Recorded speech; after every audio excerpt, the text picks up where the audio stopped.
Could it be? But me, your man, Louis T. Welcome to my continued coverage of the 2020 NFL Scouting Combine, day number 4, the final day of the NFL Scouting Combine. Combine has finally come to a close, and we took care of the DBs today, rounding out the final 2 groups of the Combine, groups 10 and 11, cornerbacks and safeties. This was a combine, just to give you a quick overview and synopsis. This was a combine that featured some really good athletes, a draft class that I think is a lot deeper at a bunch of positions. Normally there are 1 or 2 positions that are relatively deep, and then, you know, slim pickings at the other positions. Better get them while they last. And I feel like there are about 4 or 5 positions where you still could get you a quality football player well into the 5th, even 6th round. You know, receiver is one of those positions where you could still be fishing for a receiver in the 5th round and still get you a guy with the first, 3-round grade on him at that point in the draft. I think it's a deeper linebacker draft than we gave it credit for. I looked at these safeties, man. These are some athletically gifted safeties. There's some guys that can run in this group. And some of the guys that we think are going to be highly touted didn't even perform at the combine. So when I look at this entire draft class and I look at this combine, another big takeaway was Lavista Chennault. I was really disappointed in his 40 time. Now I know why. He had the muscle core injury. He's going to have surgery. That explains a lot. And I'm actually relieved, because this is a guy that was one of my top 5 wide receivers in his draft, and he's running a 4.59, and I'm like, whoa, wait a minute. I didn't see that on tape. And so that made a ton of sense. And so when I look at this draft, I look at the quarterback position. I'm telling you, some good football players are going to get pushed down. I'm going to give you some players that I think are going to have some really interesting fits, potentially, depending on what happens in free agency a little bit later on in the show. But as always, I want to thank you guys out there for joining me throughout this entire process. 4 days of this combine, and a lot of you guys have joined me for every single one of these days, breaking down the NFL Scouting Combine. So I thank you guys immensely for that. Also, if you're out there, like this video, make sure you subscribe to the Louis T Network if you haven't already done so. Also, make sure that if you want to have your comment read, use the hashtag Louis T Live to have your comment read on the air if it is pertinent. And you know how to jump to the front of the line. Super chats are the way to do that. Whether you are looking to have a dialogue and discussion, or you're just looking to donate to the brand and the movement, either way, I thank you in advance, and super chats are the way to jump straight to the front of the line. So with that being said, we're going to jump into the final day of the Scouting Combine, day number 4, featuring the defensive backs. The corners were up first. The safeties closed out the entire Scouting Combine. And so we'll get to Group 10 first and what they were able to get to, and then we'll get to any super chats if they're out there, and then we'll move on to group number 11 to wrap up this breakdown. So it's a deep cornerback draft class, as you can see by the amount of names I have written down. I've got at least, I'm probably going to project about 15 to 17 names written down. And there are probably another 3 or 4 guys that aren't even listed here that are going to factor into the draft when it's all said and done. So really interesting crop of corners this year, and not a ton of burners, but enough of them that you feel good about. And so let's get to this draft class at the cornerback position. We start with Damon Arnett out of Ohio State, the Ohio State University. We know they're known for depositing corners in this league year after year after year. The top corner in this year's draft, a fellow Buckeye. Arnett has been the guy that has started, though, a bunch of games at Ohio State, unlike Jeff Wakuda, who only has 1 year of starting experience. 6 feet 195. And just to give you a little bit of a baseline for these guys, 4.48 is the number that you're targeting. Daniel Jeremiah does a really good job, as I mentioned yesterday, of giving us the target times and sizes and weights for all of the positions as to who are the most dominant players in the league. So pretty much averaging the top 5 players at that particular position and then giving you numbers to equate that to. And so for the cornerback position, really all I wanted to hear about, because sizes don't matter. You could have a 6'3" dominant corner. You could have a 6'1" dominant corner. You could have 5'9", 5'10" dominant corner. What I was looking for was the 40 time. How fast are these guys in the league? And 4.48 is the average time of those guys making plays at a high level in this league. And so Damon Arnett, 6 feet, 195, really disappointed because I actually like his tape. Really disappointed with his 40 time. Again, I don't make too much. I don't beat guys up. I don't kill them for their 40 performances because, as I've always said, which is why I don't understand why guys don't come out and compete, is, look, you get 2 bites at the apple if you come out and compete at the combine. So it doesn't go well at the combine for you. You've always got your pro day to clean up anything that you weren't pleased with. And so, yes, if you don't run fast, it could hurt you potentially. But if you're not fast, you're not fast. Whether you decide not to run it at the combine, wait till your pro day, whatever the case may be. If you're fast and you just happen to run a slow time at the combine, you can clean that up at your pro day. All right. But if you're not fast, you're not fast. Whether you wait till your pro day to run or not, you're not. If you're not fast, you're not fast. You can't hide the truth. It will be revealed at some point. And so I don't know if Damon Arnett is not fast or not. He looked faster than 4.57 on tape. I can tell you that much. But outside of that, I thought his field drills were spectacular. So, the one thing that I walked away saying is, man, I'd like you to be faster than 4.57. Because what I saw on the field, his movement skills, his ability to plant and drive, his ball skills, everything on the field looked exceptional. But the 40 time is somewhat alarming.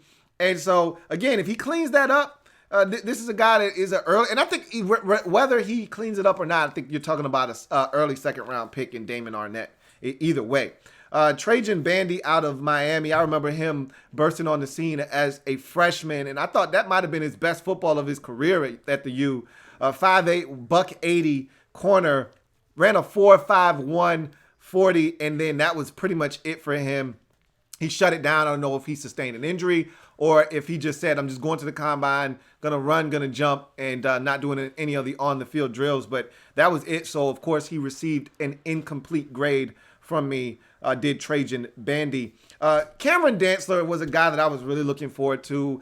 Someone had brought him up yesterday in the comment section, and I talked about how I really like Cameron Dantzler, and I was looking forward to seeing Cameron Dantzler do some big things at the combine so that more people could understand how good this guy is. And then he comes to the combine, and I actually thought he had a really poor day. 6'2", 188.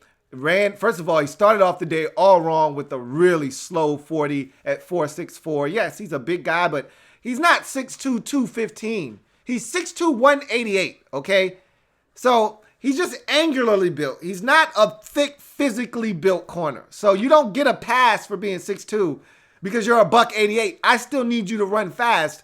And he ran a 4.64. So that was a little bit alarming.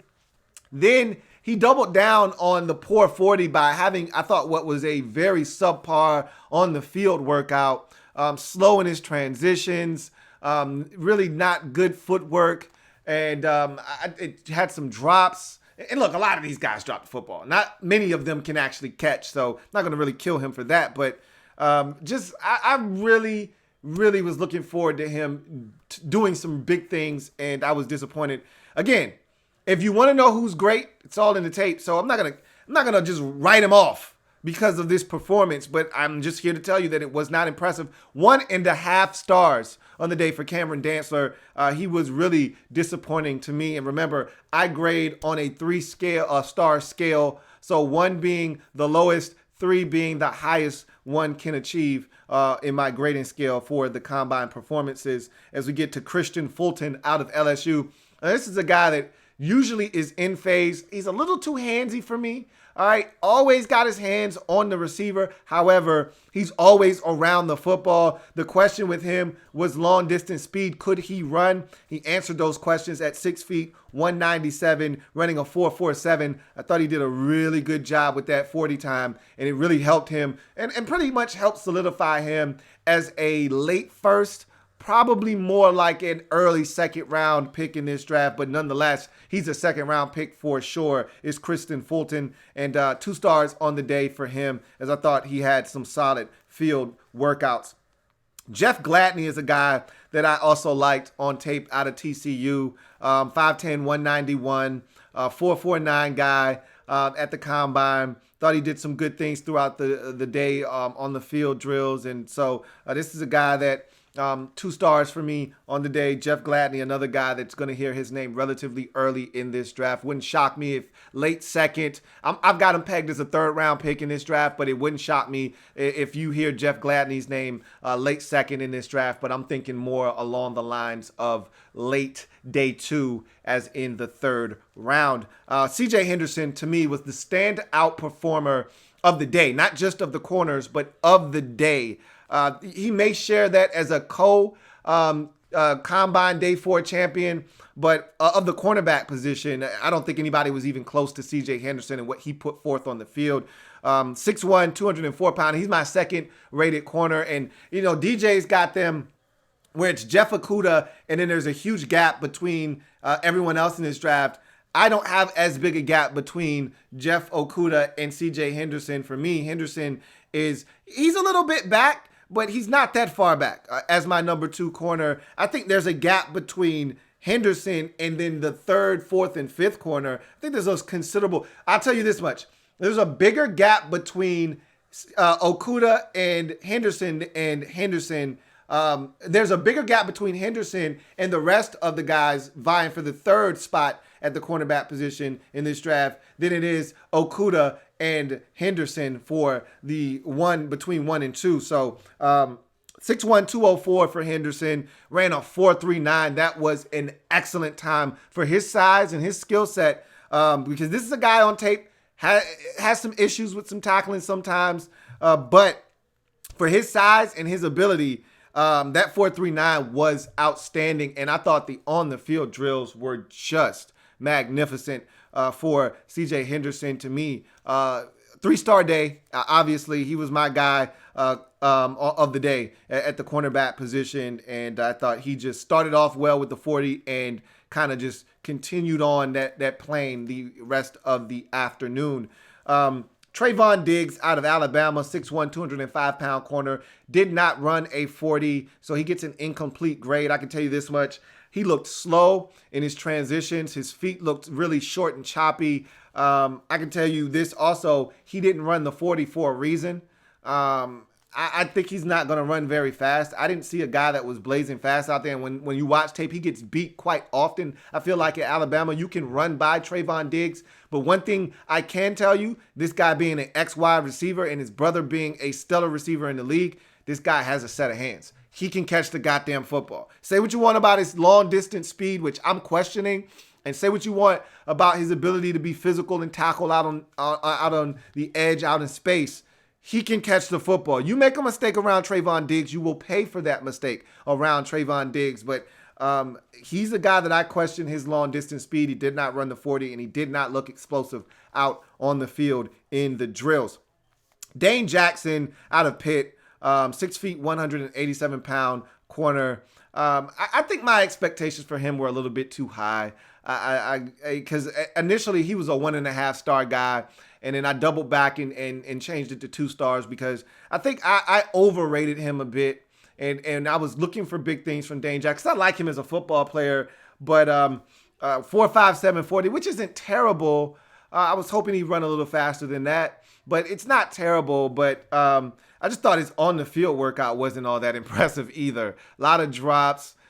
His change of direction looked slow, and that's not what I saw on tape. So I was a little disappointed in Dane Jackson on the day, but like I mentioned already, he did receive 2 stars on the day, and I think maybe I just overrated him, and I needed to temper my expectations for what I was expecting from him at the combine.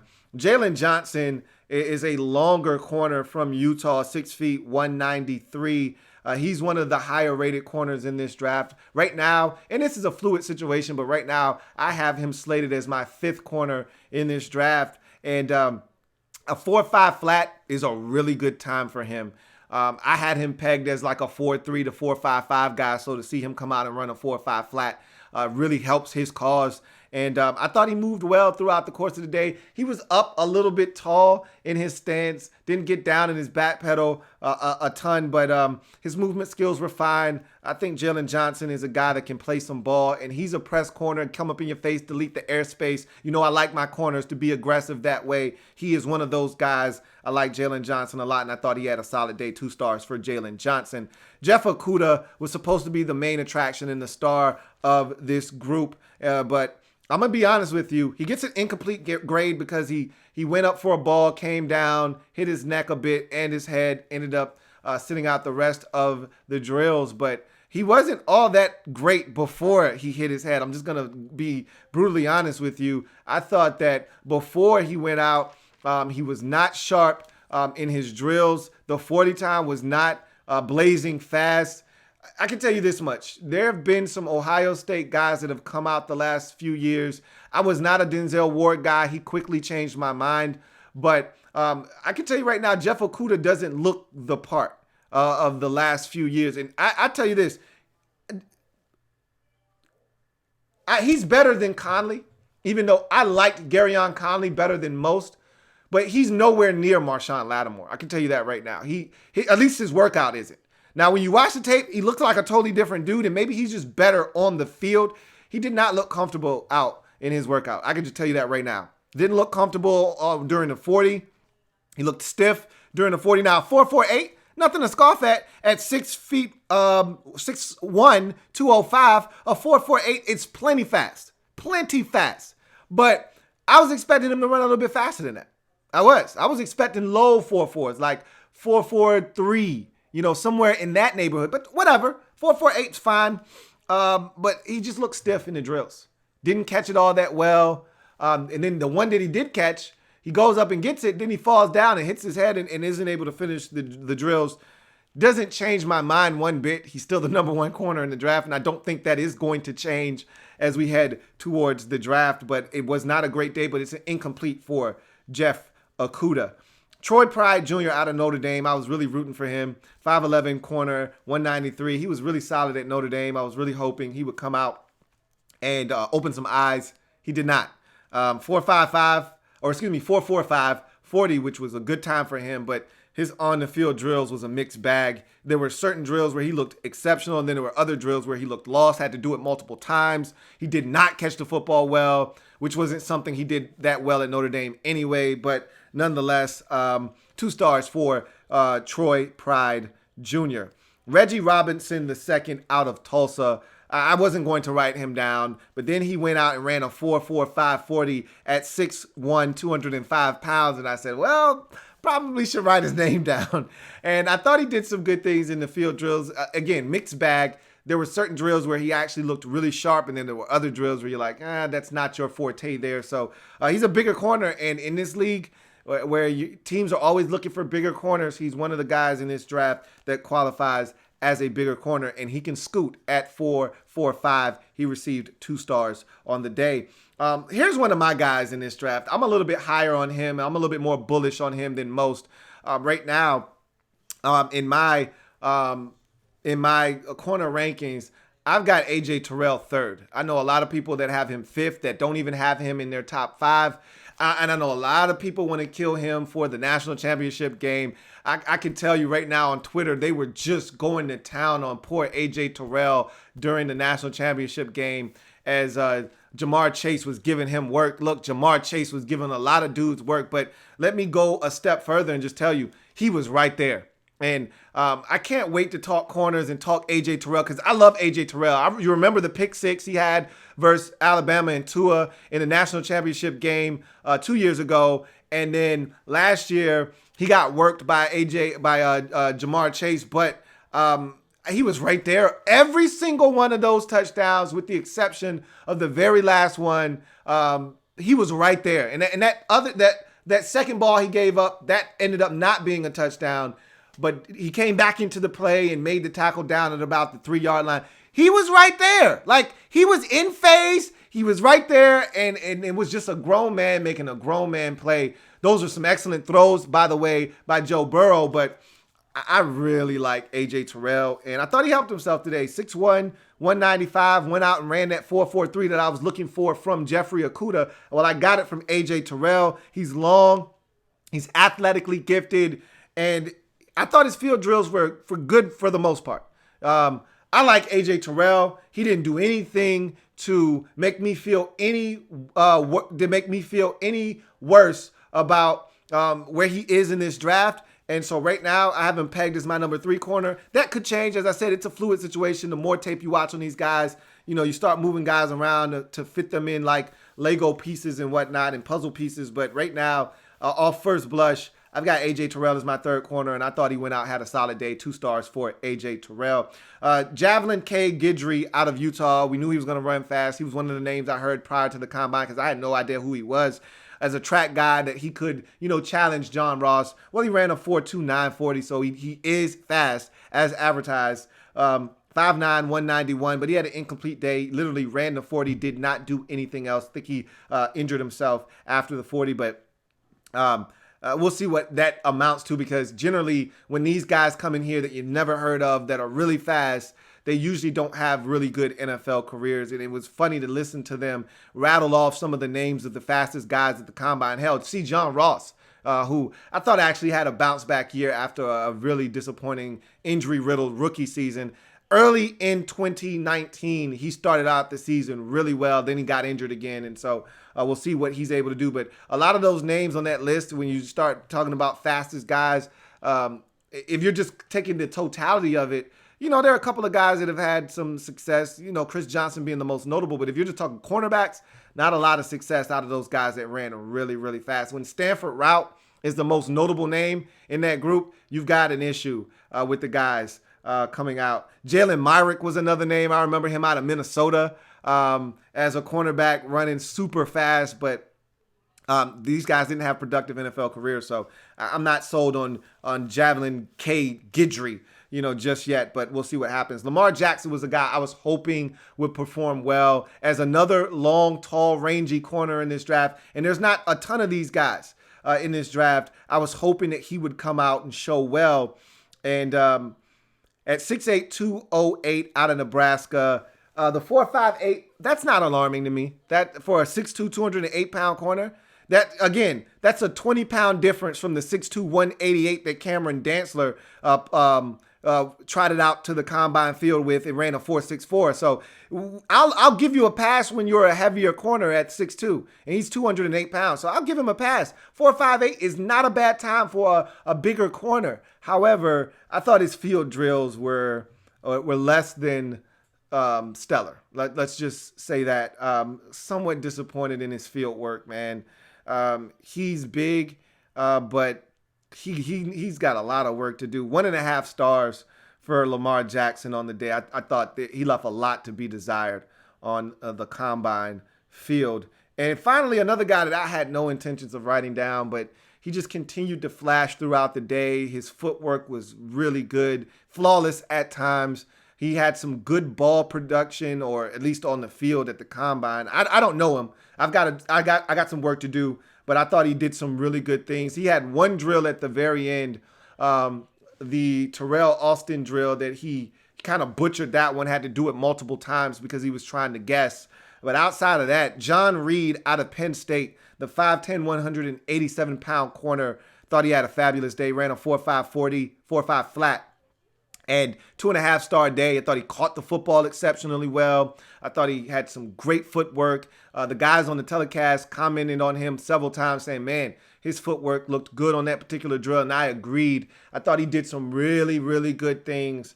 And I just walked away saying to myself, I don't know if he's a good football player or not, but he looked good at the combine, which forces me to have to go back and watch him on tape. So with that being said, that's group number 10 and group number 1 for those of you scoring at home of day number 4, group 10 overall. And those are your cornerbacks. Let's see if there are any super chats. There's just one super chat. This one from CGM87. Thank you for the super chat, CGM87. And CGM87 writes, hoping the Tua rumors are just to gain trade cap. again, don't give those trade rumors very much credence. Again, you can believe what you want to believe. It's lying season. I see this every year. I've been doing this for quite some time now. I know how this game goes. I know how it works. When you have a talent like Chase Young staring you at the face at number 2, generally teams don't pass on that kind of talent. They just don't, not at that kind of position. Quarterback and edge rusher and left tackle are generally the positions that teams don't pass on when they have an elite prospect staring them in the face. I don't see the Redskins passing up on the opportunity to take Chase Young. So there's that. Just received another super chat, so going to read that one now. Barrett Downing, thank you so much for the super chat, Barrett Downing. Throughout, I think, every single day of this combine coverage, you've been there strong, holding me down. So I thank you once again for the super chat, Barrett Downing. And Barrett writes, any of those DBs that might be a good fit in the third, and not what about Claypool, the wide receiver? Chase Claypool is intriguing. I told you, I don't know if he actually plays to that time speed that he had. I watched him at Notre Dame. I'm a Notre Dame Fighting Irish fan. I did not see what he did at the combine coming. Why did I not see it coming? Because I didn't see that on the field very often. So you start to question whether he plays that fast or if he's just got that straight line speed. I don't think he plays that fast. That's why everyone was looking to move him to tight end. And that still may be the move for him when it's all said and done. We'll see. But as far as any of these defensive backs are concerned, yeah, there are going to be some guys available for you in the third round of this draft. I told you, good football players are going to slide in this draft because there are so many good football players. But also, more importantly, you're going to see some guys get taken earlier in this draft than we anticipated. And that's going to, and it was funny because I did this exercise yesterday on day 3 combine coverage, and they did it today. All right, on the show where they were trying to figure out, because I talk about this and I make a joke about this every year, that, you know, you can't have 25 guys go in the top 10. You hear this guy's a top 10 pick. Well, guess what? 25 guys can't go in the top 10. Only 10 can go in the top 10.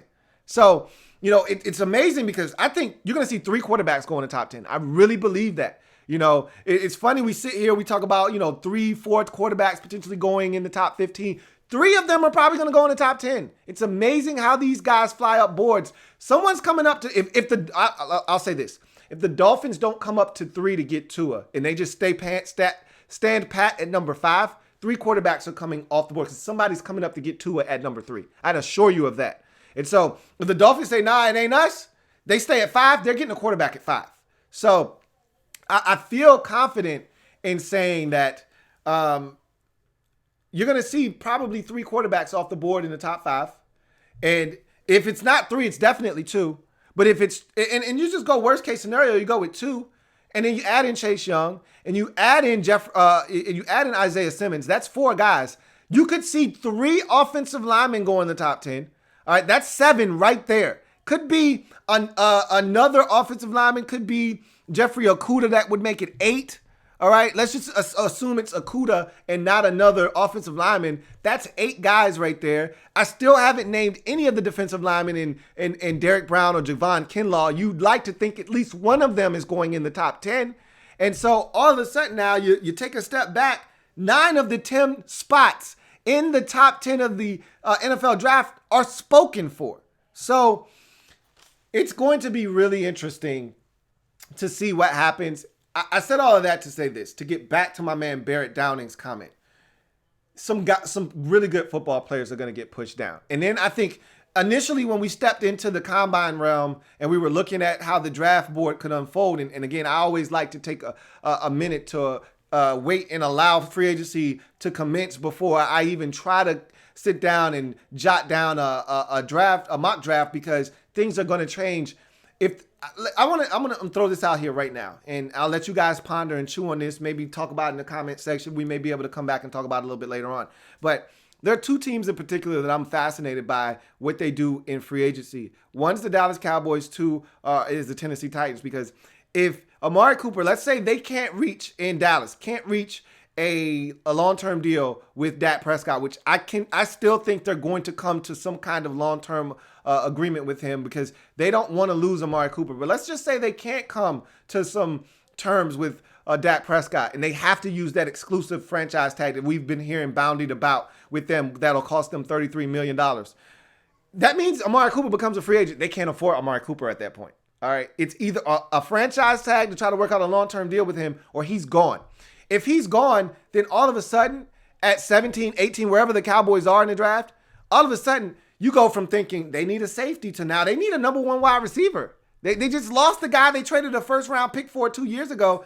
They need a guy, and all of a sudden, Jerry Jeudy, CeeDee Lamb, those guys, Henry Ruggs, all of them start to come into play right there at 17 if they haven't come off the book. Because again, though I just mentioned the top 10 and didn't name one single wide receiver. One of those guys could crack the top 10, but they're going to get pushed back. In a normal draft, one of those guys, if not both of them, are top 10 picks. Remember the draft we had? We had John Ross and we had Corey Davis in the top 10. They're better than both of those guys. And neither one of those guys may end up in the top 10. So you're going to see good football players push back. The Cowboys could end up with the CeeDee Lamb. The Cowboys could end up with the Jerry Jeudy at number 17. And then I think about the Tennessee Titans.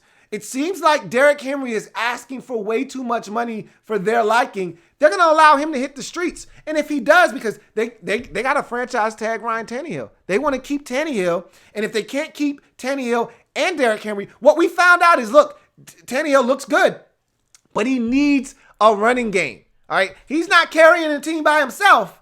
All right. They are predicated on running the football. So what does that mean? If you lose Derrick Henry, no one was talking about multiple first-round running backs. We were just talking about one. Well, I still think DeAndre Swift comes off the board. But if you're Tennessee back at 28, 29, and you look up and you say, well, damn, we lost Derrick Henry. How do we replace him? I just saw a running back at 228 pounds run a 4.39 yesterday, or 2 days ago, excuse me. That's the guy I'm drafting if I'm Tennessee at the back end of the first round in the Wisconsin running back, Jonathan Taylor. So just think about that for a second. If the Cowboys lose Amari Cooper in free agency, they could replace him right in the draft. I thought they were going to go Xavier McKinney, the safety out of Alabama, because they've been looking for safety help for the last 27 years. And now all of a sudden, their whole mindset may change if they lose Amari Cooper. They may have to draft a wide receiver early on. It's a deep draft class, and if you still feel like, look, we can get an elite wide receiver later on, but we need to take the elite safety prospect because we may not get one later on, I understand that logic as well, but it's just some food for thought. You do the dishes. As far as Tennessee's concerned, to me, Jonathan Taylor is a home run, can't miss type of pick back into the first round for what you're going to need. And he's the perfect quintessential back in that Tennessee Titans offense. If you're going to look for a bell cow, I don't see anybody that fits that mold any better than Jonathan Taylor if you lose Derrick Henry in free agency. I'm not saying, I'm just saying. Anyway, thank you for the super chat, Barrett Downing. I think there are going to be some cornerbacks available and a bunch of receivers available. And I think the Redskins are going to be aggressive in free agency, and they're going to come away with at least a corner, if not more than one in free agency. So don't be surprised if we get to free agency and the Redskins aren't really, the draft, and aren't really looking for a corner early on in the draft because they've already addressed that need via free agency. We shall see. Anyway, got another super chat, so I'm going to knock that out quickly. CGM87, double up, for CGM87. Thank you for the super chat. Greatly appreciated. Thank you so much, CGM87. CGM writes, if we can get a second, what position do you draft? Again, it all revolves around free agency and what the Redskins are able to do. If they don't get Austin Hooper, because I heard Green Bay very interested in Austin Hooper. If I'm Austin Hooper and you ask me which quarterback would I rather play for, Aaron Rodgers or Dwayne Haskins, and the money is pretty much equal or close on par with one another, you're going to go to Green Bay, okay? So if the Redskins don't come away with anyone at the tight end position, I think tight end is still one of those positions you have to have in this offense. If Scott Turner's offense looks anything like Norv Turner's offense,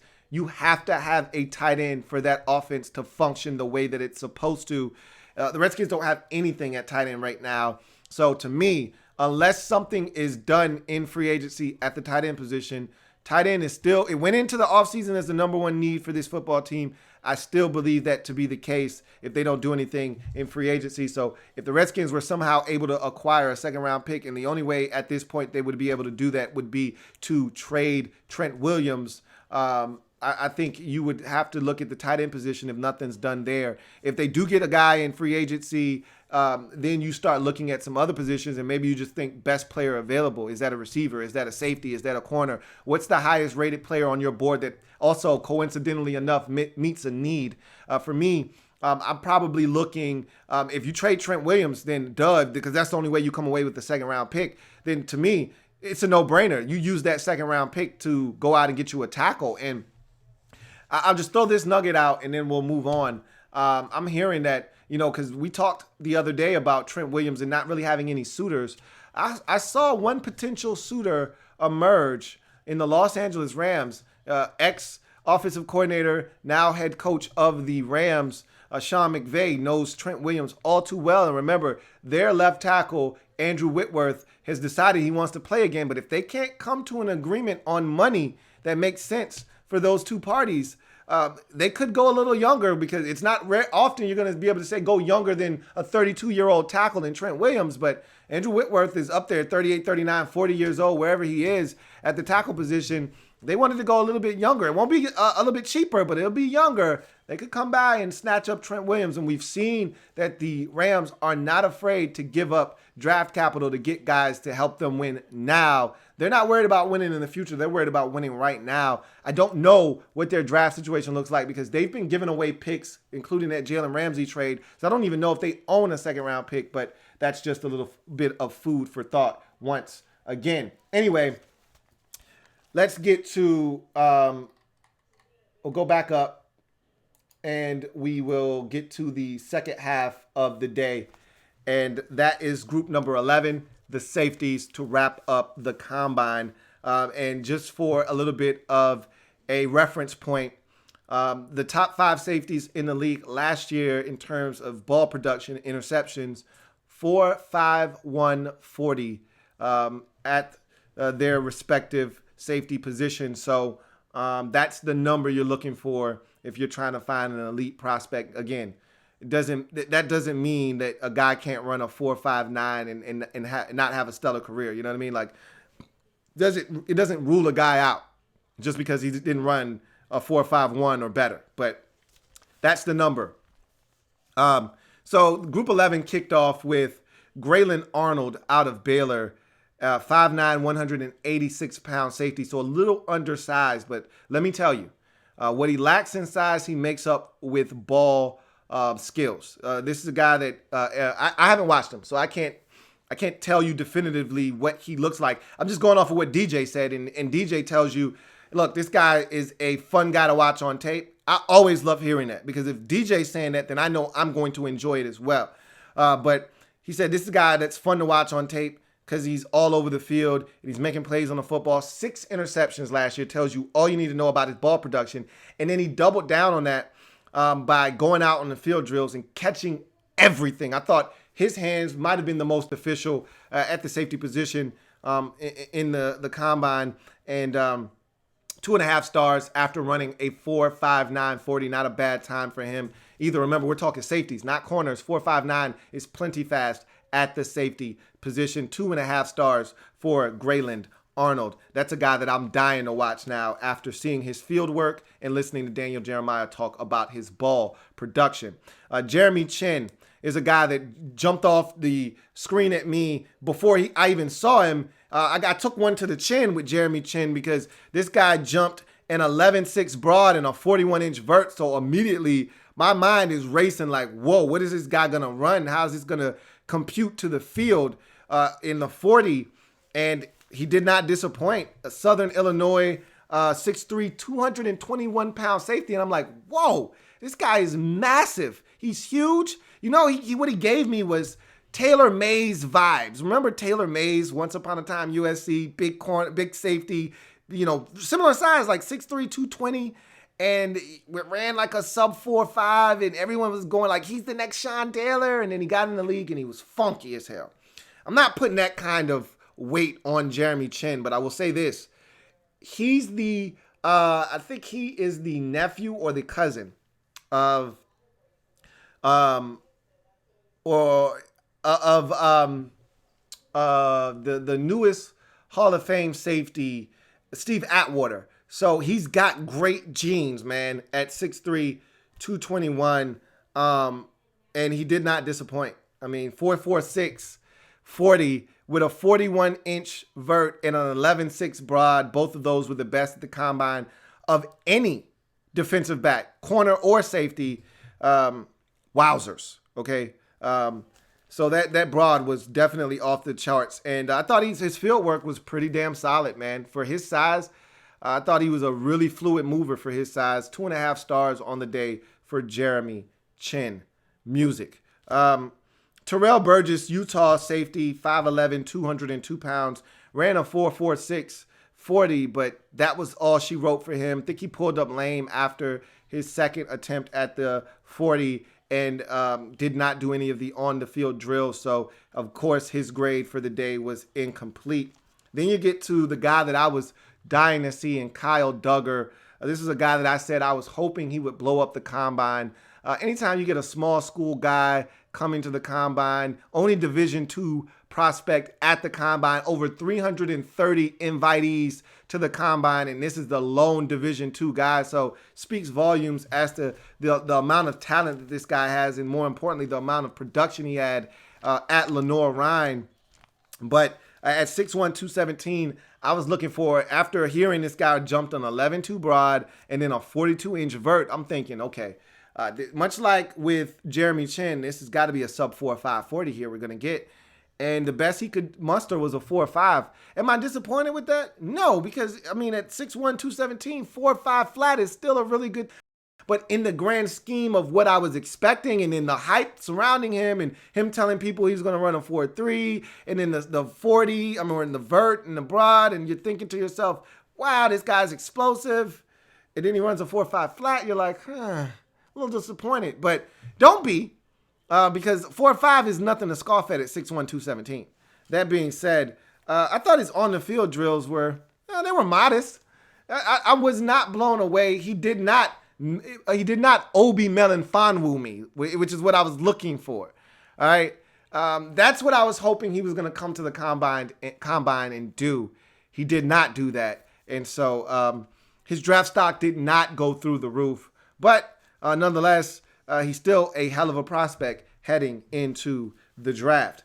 Xavier McKinney, safety out of Bama, the number one safety on most people's draft board.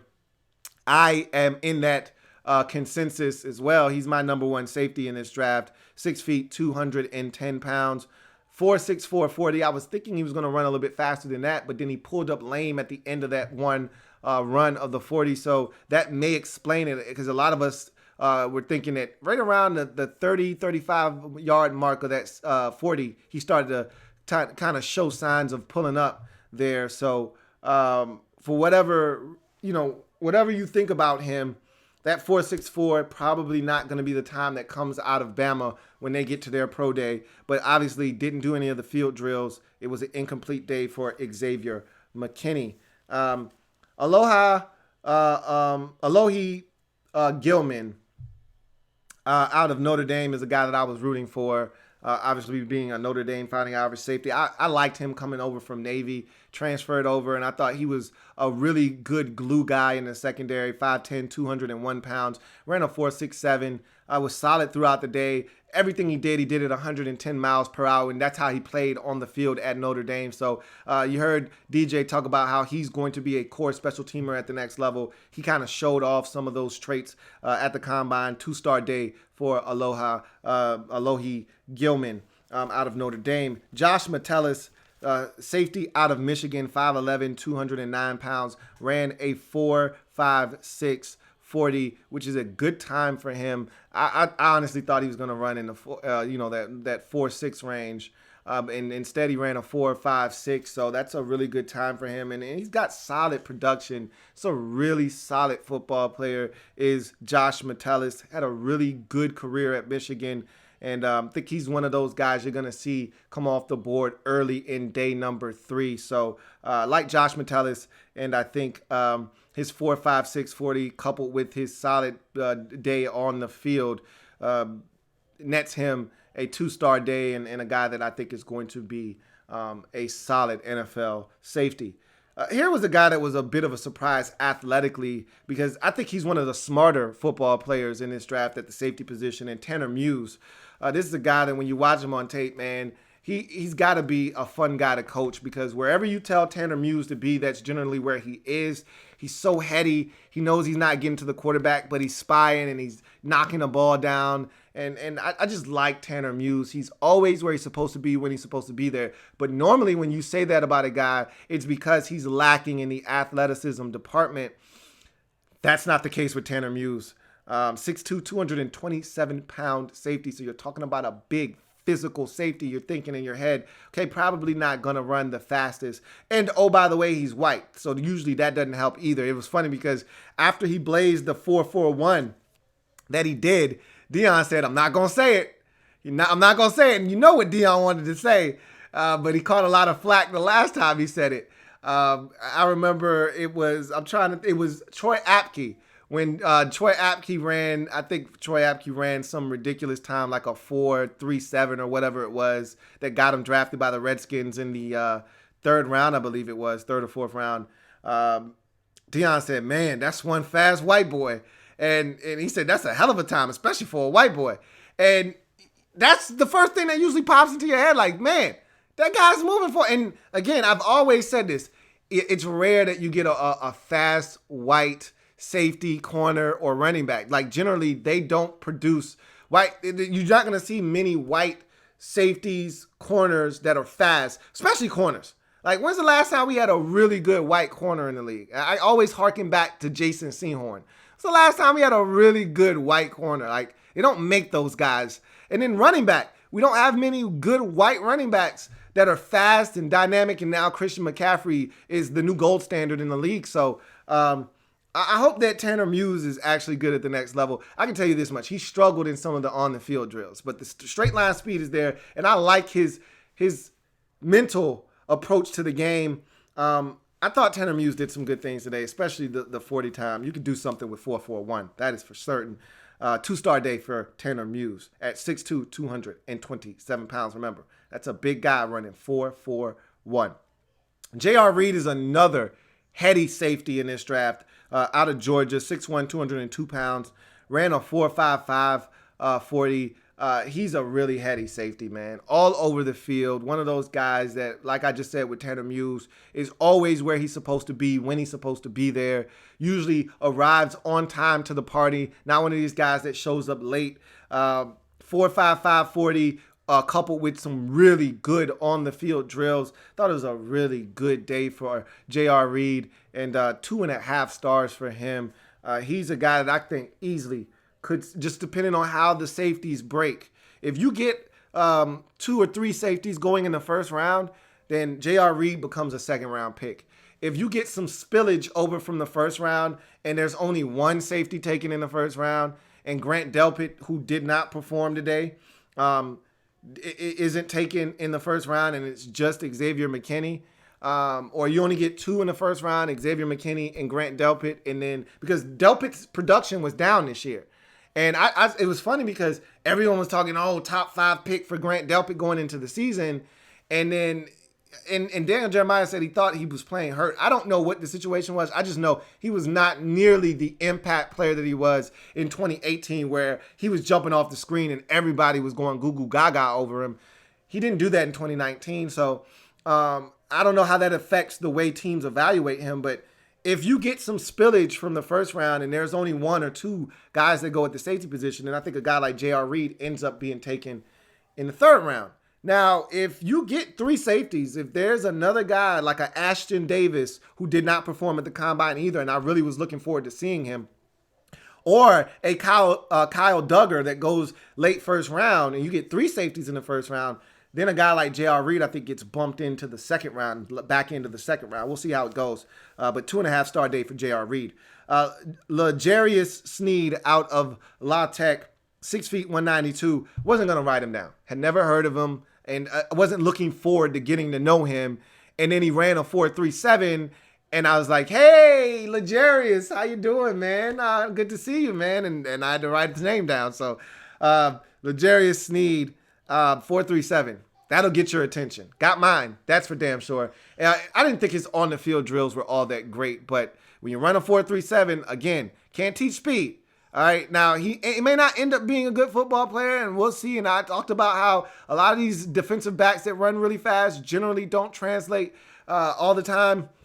I just know 6 feet, 192, and he used to be a corner, and they kicked him over to safety. So I'm thinking this as he's lining up to run his 40, and DJ's like, yeah, this is the guy that converted over from corner to safety. And I'm thinking in my head, okay, that means he's slow. They made that move over to safety because he can't run. And then he runs a 4.37, and I'm like, whoa, that is not what I was expecting for a guy that made the transition from corner to safety. But we'll see. 2-star day for Legarius Sneed. Kayvon Wallace, 5'11", 206-pound safety at Clemson. He's just all over the football field. When you watch Clemson, this guy was everywhere, much like the rest of the Clemson defenders. 4.53 for him on the 40. 2-star day for him. Easily could have been 2.5 stars. I just thought he had a really good day, really solid day, really good time on the 40. Thought Kayvon Wallace really helped himself. And then, to me, the star of the safety position was Antoine Winfield Jr. And I know my guy, Mr. TNA, has been talking about Antoine Winfield. He wants his Steelers to take him, and he's like, yo, I'm hoping that I can hide this guy and get to him in the second round. Well, brother, I'm going to just tell you right now, Antoine Winfield definitely helped himself, and I don't know if he's going to be able to sneak into the second round for you. I don't know, especially where you're going to be selecting midpoint of the second round. He's probably going to be around in the second round. I don't know if he's going to get to you in the second round, however, after the day he put forth today. 5'9", 203. He said his goal was to show everyone that he could run. I think he did that by running a 4.46 40, and I thought that was impressive. What was even more impressive was the on-the-field work that he did. The footwork, the change of direction, the fluidity with his hips.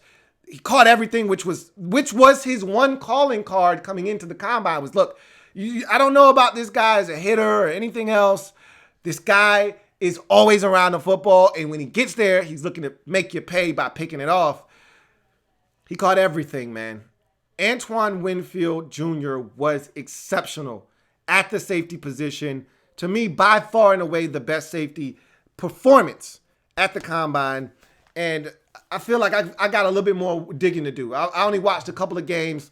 I got more digging to do because I could easily see him infiltrate my top three at the safety position. He's not there right now, but I could see him infiltrating my top three at the safety position after watching his on-the-field work. Right now, I've got Ashton Davis as my third safety in this draft, but I can tell you right now, after watching Antoine Winfield Jr. on the field and watching him run, because I didn't necessarily see 4.66 on tape when I watched him, even though he does have some range.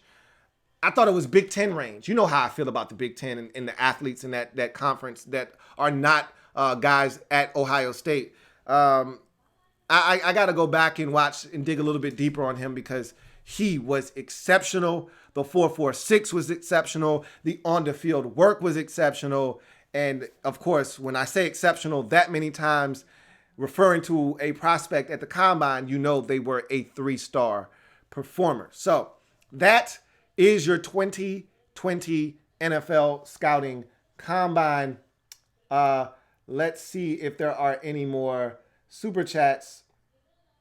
And I do have one, and then we'll jump into the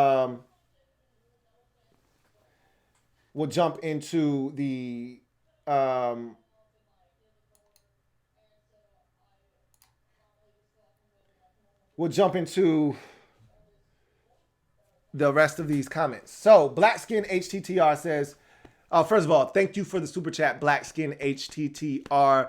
Greatly appreciate the super chat. Thank you so much for your contribution. Blackskin HTTR writes, Louis, give us a quick mock for the Skins. Who you would take off the combine alone? What are our first 5 picks? And granted, we are re-signing our guys. Run it. All right, so it's hard to say. Again, you put me on the spot. It's hard to say because you don't know what's going to happen in free agency. I know you said we're going to re-sign our guys, but I don't think it's about our guys that's going to alter what we do in free agency. It's about the guys outside of our building that's going to alter the way we attack the draft. It's going to be, do the Redskins get James Bradbury? It's going to be, do the Redskins get Austin Hooper? It's going to be, do the Redskins look to add a veteran wide receiver, which I think is really in play with this group? Do the Redskins look to add, some guys outside of positions that we're not even thinking about, like a safety, for instance? I've been talking about Harris out of Minnesota. Will the Redskins look to add a safety? It all depends. It's so many moving parts and so many variables. But I will tell you this, obviously the draft starts with Chase Young. We don't have a second round pick, and I don't think we're going to acquire one prior to the draft. So then you get to the third round. I think it wouldn't shock me if the Redskins went wide receiver in the third round, but I think it'd be more practical if the Redskins went corner in the third round, especially with the Dunny saga going the way that it's going. I can see the Redskins looking to get a corner early, feel good about that corner, and then feeling like, all right, we can now move on from Dunny and trade him after the draft to a team that may not have gotten a guy in the draft, whatever the case may be. And it's hard to say who's going to be available. I can look at this sheet and tell you that I think a guy like, I feel like people have Trayvon Diggs rated too high. I think he'll be around in the third round, early stages of the third round, because I think other guys are going to ascend over Trayvon Diggs. I was not a huge fan of him at Alabama. I don't think he has top end speed. And I just think he's a guy that is going to fall as you get deeper into this process. I think he's going to run slow at his Alabama Pro Day. I could be proven wrong. He can get to the Pro Day, run a 4.48. That's a great time for him. And then that'll be that. But if he gets to the Pro Day and he runs that 4.58 that I'm expecting him to run, which is why I don't think he ran at the Combine, I think he's going to move down draft boards. That's a guy that may be available. I'm not looking to draft Trayvon Diggs, but that's the kind of guy that's going to be available in the third round of this draft. So it's a guy like him. Maybe Cameron Dantzler after the poor. I actually think he's a better football player than what we saw today. He may be around in the third round after this poor performance. He's got a chance to clean it up at his pro day. We'll see what happens with him.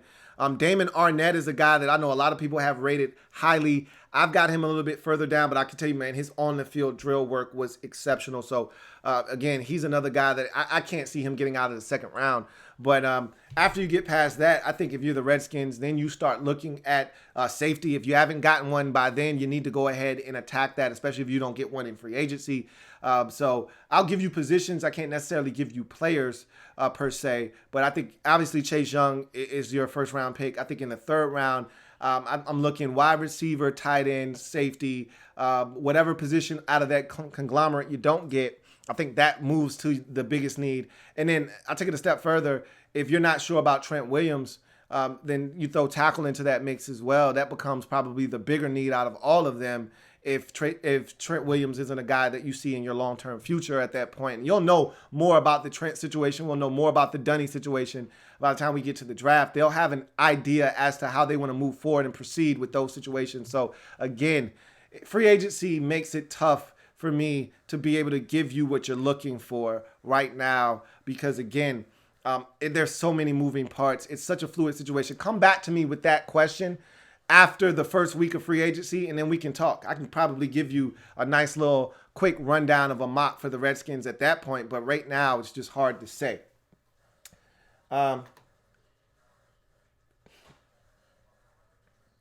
get to some comments. All right. It was Captain Spartan 04. I think I gave that credit to Mr. TNA. It wasn't Mr. TNA.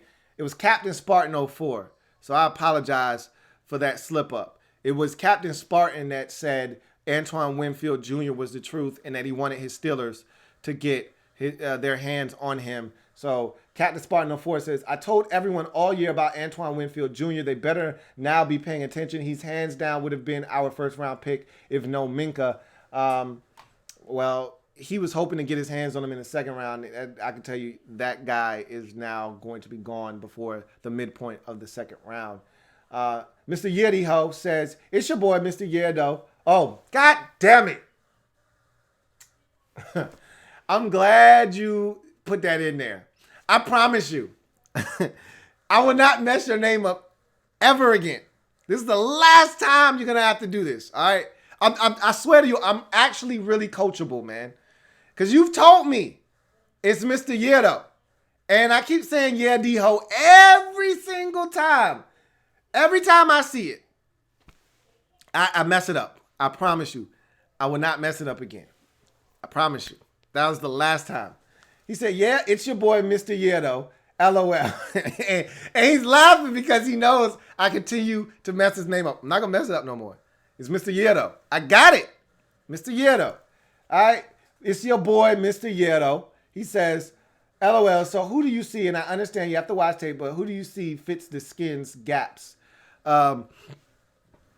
Just looking at, if you're talking today, some guys that I think would fit what the Redskins want to do. Jaylen Johnson out of Utah, to me, would be a great fit in what Ron Rivera wants to do. A press guy, similar to James Bradberry. A guy that can run, but loves to come up and press and be physical at the line of scrimmage, which is what James Bradberry is. That's what Ron Rivera is looking for in his defense. He wants aggressive, physical corners, not afraid to come up and get in the mix of a receiver at the line of scrimmage, but still have the long distance speed to be able to turn and run with these guys. And with the kind of pass rush that we're going to get, you want guys with ball skills. And so I think Jaylen Johnson is a guy that kind of fits in that mold. A.J. Terrell is another guy that I love. He's not going to be around for the Redskins, but that's another guy that I think would fit really well in what Ron Rivera and the Redskins want to do. So those are a couple of names that I would throw out there. If you're looking at safety guys, I don't know. I've got to do a lot more work on the safety, so I'm not going to sit here and fudge you. I got work to do on the safeties. If you're talking, we don't need any defensive line guys. We're pretty stacked there, and we're going to draft another one in Chase Young. So then you get to the offensive line. There are a number of guys that are pretty interesting at the next level that I think could be guys that the Redskins may be able to target in this draft. I talked about Ezra Cleveland out of Boise State. He's so intriguing to me. I thought he had a really good day. When you look at Jack Driscoll out of Auburn, he's another guy that I think could be a target for the Redskins in the mid-rounds in this draft. If you're looking for a guard prospect, I don't think the Redskins are necessarily looking for an early guard, but they may be looking for one a little bit later on in the draft. You could see some guys still be around, like a Darrell Williams out of Mississippi State. Nick Harris out of Washington, I think he performed so well at the Combine that I think he's going to hear his name probably in the second round now. I had hopes after seeing him because that was my first real exposure to him. After seeing him, I was hoping maybe he could sneak into the third round, and if the Redskins feel like they could use some more depth along the offensive line, best player available, maybe.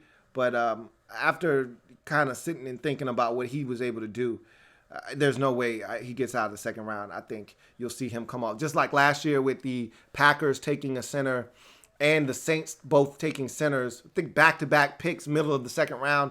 So I see a guy like Nick Harris going next this upcoming draft.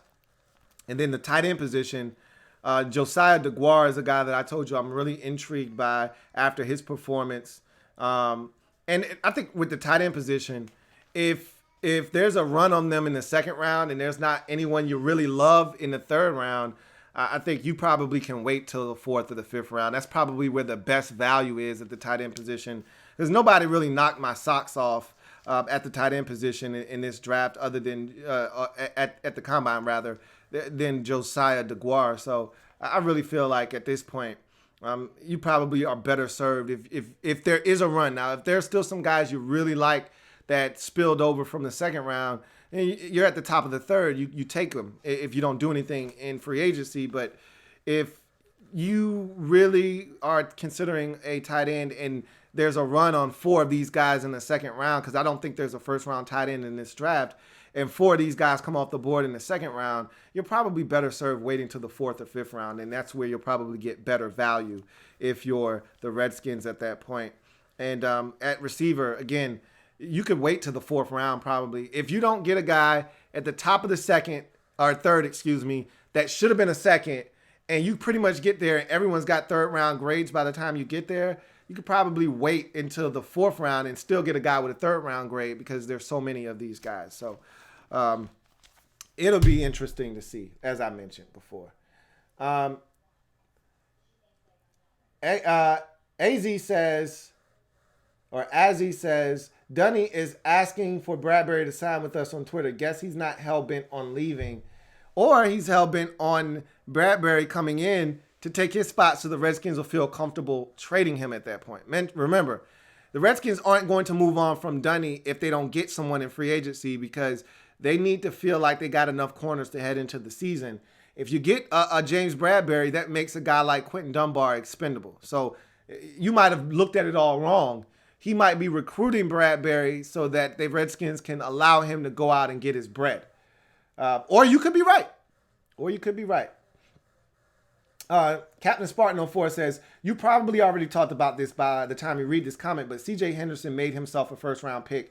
Definitely claimed that number 2 spot. He was already a first-round pick before the combine. I just think he further cemented his status as and I take it a step further. I think he made himself a top 20 pick in this draft. He was going in the first round. It was just a question of where in the first round. I think he has cemented himself as a top 20 pick in this draft, I feel like. Let's see. DT21 says, is Troy Apke going to be a career special teams player? I thought he looked okay in limited action at safety. He ran a great 40 at the combine a couple of years ago.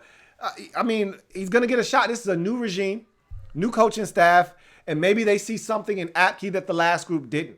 I thought, just like you, when they put 5 safeties or 5 D, I thought just like you when they put 3 safeties on the field. And there were a couple of situations last year where they put 3 safeties on the field. I thought Apke looked pretty damn good. And there were situations where he had to come in relief because Monte went down. And there were times where he was out of position and he gave up some stuff. But I think I've always said that I wasn't going to give up on Troy Apke. So I want to see him get an opportunity. We'll see what happens. JP says, I have LSU's Grant Delpit mocked to the Buccaneers at 14. They have a hole at safety, and Delpit is not only a difference maker, he's a leader as well. Go Tigers. I don't see Grant Delpit going that high in this draft. I don't. We'll see what happens. But, they drafted an LSU product last year high in the draft. They may decide to double down and do it again in this year's draft. We'll see. BE says, a corner I'm intrigued by is Kristin Fulton, the kid out of LSU. I can see him being a late first round or the early second, but if he's there in the third, and if I'm Arizona, I'm turning in that card. I'll tell you right now, he's not going to be there in the third round. He's a second-round pick for me all day long, all day strong, and I don't think he's a first-round pick. I don't think he's going to sneak into the first round, but I do think he is an early second-round pick. That's where I have him pegged. That's where I believe he will go. MCGB says, thoughts on Deion? I really think he's annoying when he's covering the DBs. He can be at times. He can be a little over the top. I love Deion, though. I love Deion. He's one of those guys that has a personality that has to grow on you. All right, he's an acquired taste. If you're not a Deion guy, then he's going to aggravate you because he does do the most when he's out there, and he tries to be funny a lot of times. Sometimes he is, sometimes he's not. He can be annoying. I will give you that, but I'm a Deion guy, and so I'm cool with Deion out there doing his thing. JP says, Wakuda is definitely in play for the Lions at 3, but they could trade back to 5 with the Dolphins if they choose and come up to get Tua and for picks and still get him. I think he's going to go in the top 5 when it's all said and done. So JP says Henderson could go to plenty of teams, but Miami could use another corner to put next to Xavier and Howard. Xavier and Howard could definitely use a tag team partner, and that would be a great fit for him in Miami for Henderson. That's a really good pull there, JP. JP says, will there be any good corners or safeties left rounds 5, 6, and 7 that the Redskins could select? I'm pretty sure by then most of the elite guys, elite's not a good word, excuse me, most of the really good guys will be gone by then, but there's always a gem at the back end of a draft. It's just, are you fortunate enough to find them? You know, there's usually 1 or 2 late round gems in the secondary in every draft. You just got to find them, and you're just hoping that you're able to pluck one of those guys. Andrew Kim says, what are your thoughts on Kinlaw? He could go top 10 to 30 with his injury history. I think a lot of people are enamored by what he could potentially be. There are some issues with him with the injuries, as you mentioned. I think he's going to go in the first round, and I think he's going to go somewhere in that 15 to 22 range. I don't see him getting past there. But as I mentioned, some guys are going to get pushed down. He's one of those guys that I think could easily be pushed down in this draft. But he's really talented, man. He's really, really talented. I think he's going to be somewhere in that 15 to 22 range when it's all said and done. But again, got to see how the free agency period goes and how teams address their needs, because that will also determine, you know, who needs a defensive lineman and who's looking to draft a guy like a Javon Kinlaw. Terrence J says, which position do you feel is thin this year in the draft? Tight end for me. I still haven't moved off the fact that this is not a deep tight end draft class. Wasn't blown away by what I saw there. After that, I'd say that the linebackers kind of, I got to watch the tape on them, but they kind of changed my thinking going into it. I thought that the linebacker position wasn't going to be all that great. If I had to say what the second most thin position would be in this draft, I'd probably say it's the safety position. I think there are a ton of corners. I wasn't blown away by the safeties in this draft. I think it's top heavy. I think after you get past Xavier, Mckinney, I think it's about 5 or 6 guys that could really be really good pros. Xavier, Mckinney, Grant Delpit, Ashton, shucks, just forgot his damn name. I've been having a bunch of brain farts. Ashton Davis out of Cal. You've got Kyle Duggar. You've got Antoine Winfield Jr. And that's 5 right there. I'm interested to watch some tape on this Jeremy Chin guy. Grayland Arnold seems like he could have a little something to him. J.R. Reid seems like a guy that could play some ball. But after that, I'm not blown away by the safety group. I just gave you about 7 or 8 names. And 2 of them I'm not really sure of. Got to watch tape to be able to, bang the table for them. But for me, tight end is the thinnest position in this draft class, really. I don't think there's a lot there, to be honest with you. Craig Smith says, yeah, good old Taylor Mays. Looked like Tarzan, played like Jane. Indeed. Let's see.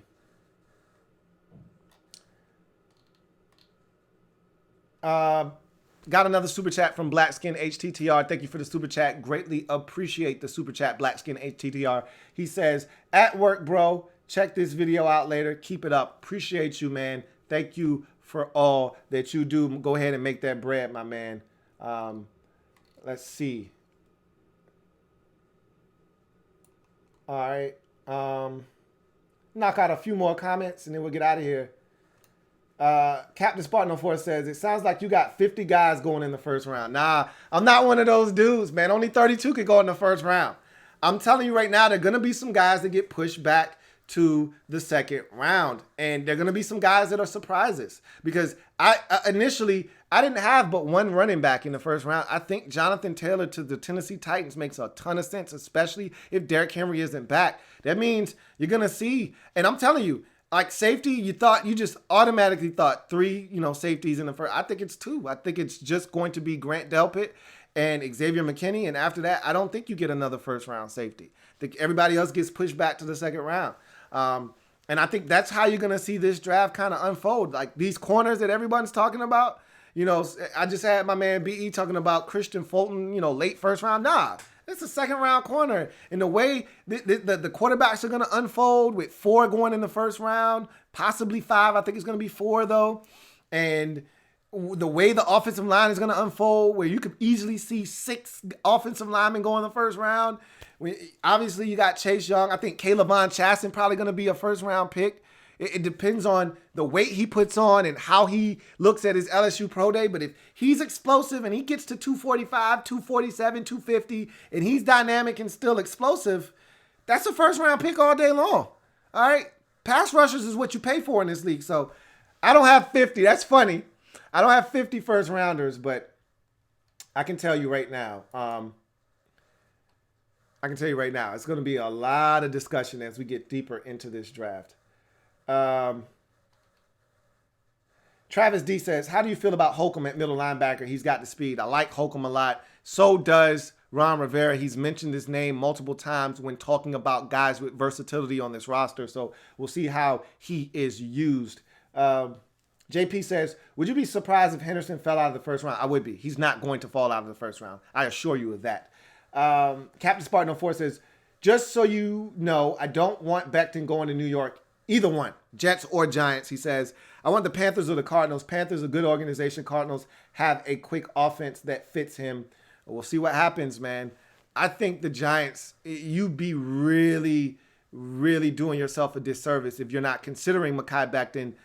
To me, if you're the Giants and you don't move out of number 4, which I don't think they're a hot spot in this draft particularly, but we'll see. Especially if the Lions don't trade out, maybe getting in front of the Dolphins, number 4 does become a hot spot, whatever the case may be. If they stay at number 4 and make a selection, to me, the only 2 guys they should be determining whether they're going to select, the 2 guys they should be making a choice between are Isaiah Simmons, if he doesn't go number 3 to the Lions, or Mekhi Becton, to be honest with you. And you know the history of Dave Gettleman. He likes to go inside out. So the prevailing thought would be that he would take the offensive lineman. But again, we will see. Travis D says, how much are you banking on seeing Reuben Foster at all? I'll tell you what, man.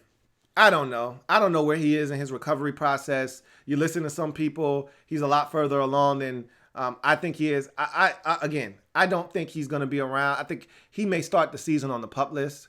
You know, you got people talking, he'll be ready for training camp. Okay, cool. We'll see. It's a 9-month injury. He did it last year in OTAs. Let's just call it May. I don't remember exactly when. Let's call it June, as a matter of fact. I'll give him the benefit of the doubt. Let's call it May, matter of fact. That's even more of the benefit of the doubt. Let's call it May. All right. If it happened in May last year, and that 9 months from May, so May is the 5th month, that would put him in February, where he should be back and rehabbing, on his feet rehabbing, if everything goes according to schedule. And he should be back running around and, you know, back at full strength by training camp. That sounds about right. But I'm not going to go out on a limb and say that. So we'll see what happens. You know, injuries are different for every guy. Adrian Peterson tore his ACL and was back in 6 months. Other guys tear their ACL and they need a full year and a half to get back. Hell, Bryce Love tore his ACL in December last year, and we haven't seen Bryce Love yet. So it's hard to really say. Anyway, that's going to do it for me, your man, Louis T. Thank you for joining me throughout the entire weekend, breaking down this 2020 NFL Scouting Combine. A lot of you have been here with me for every single day of it, and I thank you guys immensely for your participation. Make sure you like the video. Make sure you subscribe to the Louis T Network. Thank you for all the super chats. Thank you for all of the support. And I'm looking forward to breaking this thing down with you the entire draft process. We're going to start jumping knee deep into this thing. Remember, Thursday night will be the first installment of Draft 101 live here on the Louis T Network. Every single Thursday, we will deep dive into a specific position or 2 or 3, depending on what positions we're talking about and how many we need to lump together. But we will talk about a position. So get your homework done. Bring your notepad.